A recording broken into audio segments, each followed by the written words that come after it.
Здравейте, хора! Понеже видях, че TikTok най-после ме пусна в For You. От супер много време, между другото, не съм била в For You, може би откакто бях на 15.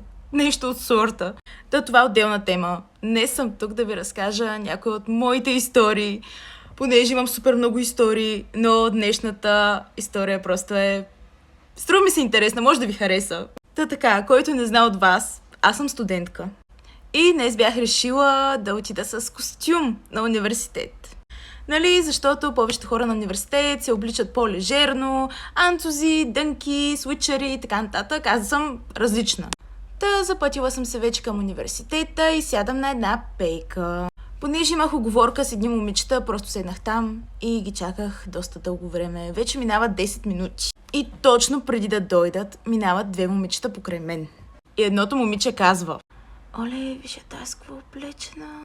Оле, никога не бих се облякла така за университет. Била съм с пола, ама толкова официално... Не, никога." Следователно, момичетата не осъзнават, че те го казват до мен. И аз ги чувам. И просто станах и казах благодаря.